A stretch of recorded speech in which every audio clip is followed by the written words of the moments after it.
cold today. It's fog everywhere. Yeah, me and my wife are gonna try to show you how to deal with the handles. How to take the handles off and put them back on. I can't do all of this by myself because it takes two hands to do some of those things. Anyway, a lot of fog. There's the old dog, Bullet. Hey, Bullet. Hey, baby. He's blind. He can't see anything. There's Lily coming up the rear. My wife is doing everything she can to stay out of the shot. She's hiding behind me. Oh, there she is. There's Moose. Oh, Moose is her dog. I can't tell. Yeah, I can't keep up with him. Alright, so, whoa, there he goes.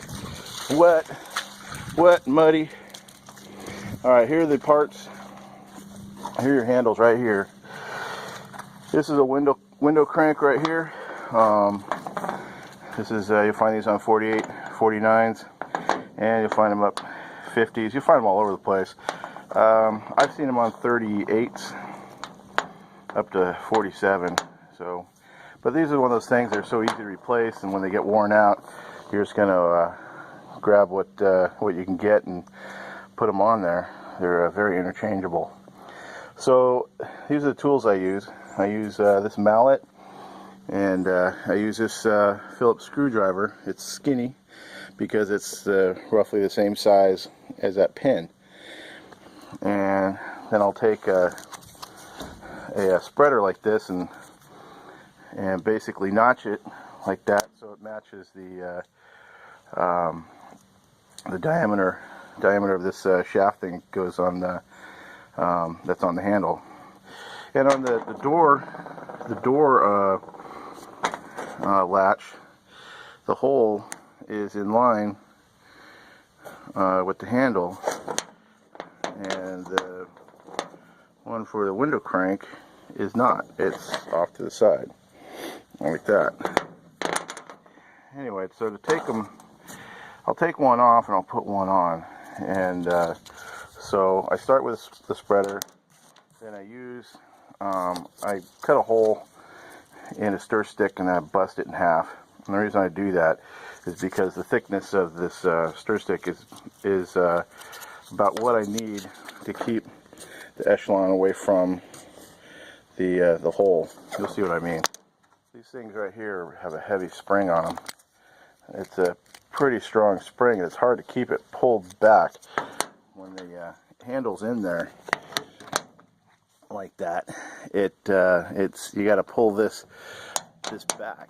You got to pull this spring back here, and it's hard to hold it back and drive a pin out. And the pin's pretty high up on the handle, so that's kind of nice because that space down there, I try and occupy it with these tools right here.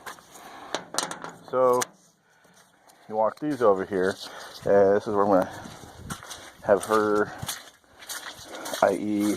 my wife, hold the camera right here, and I'll pull this one off right here. Let me take a edit here. Hold on. Okay, so this is what we're doing right here. And the way I start out is with this spreader right here, so I don't want to scratch anything. So I push down in there and get it started like that, and then I kind of slide it over and then get it like that. So now it's causing a little bit of separation. And I take my stir stick and get it up in there.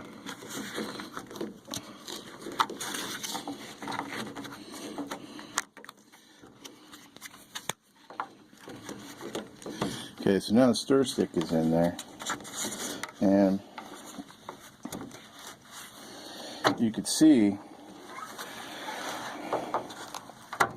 up in there, you can see where that pin is hiding right at the top. You can see how hard this is right here. So now that I got that, the spacer has to be on the opposite side that you're driving the pin, because this little guy right here will actually stop the pin from coming out on the other side. So you take this now and you find that pin, which, like I showed you, is going to be on the side on this one. And there it is right there. Now there's a ridge on these pins, and you got to give it a good wrap to get it to come loose. And then so now it's come loose.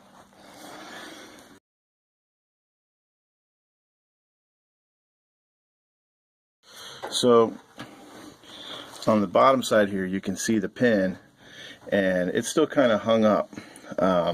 So but it's still kind of pinned in a little. Yeah, there's a pun. Pinned in a little bit, and you can wiggle it.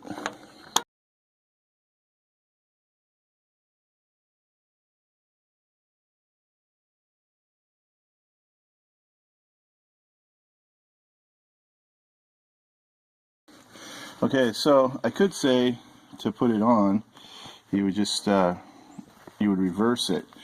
You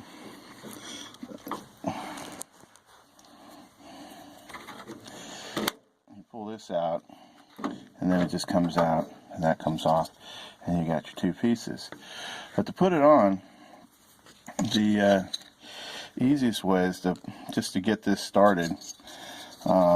You know what this one is.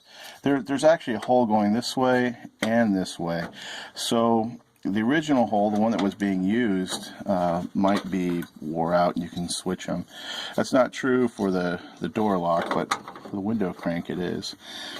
And so you slide it on there like this, and you push it. And you push it all the way in like that. And then you can kind of just wrap it until it grabs. And there, it grabbed at that point. Now the ridge on the pin is it's got to be driven in, especially if it's a good pin and it's a good hole. But if everything's wore out, then it's a lot easier. But I just lightly tap it until it goes flush. And you know when it goes flush because the echelon, this piece here, starts sliding up. And there you go. And now it's back on. You know, when they've been taken off a few times, it's a lot easier to take these out. But of course, most everybody's working with trucks that haven't been touched for, you know, decades. So there you go. I think I could show you that other pin. I don't think I need to. I think you get the idea. And good luck with everything. And thank you to my wife for holding the camera, giving me both hands free.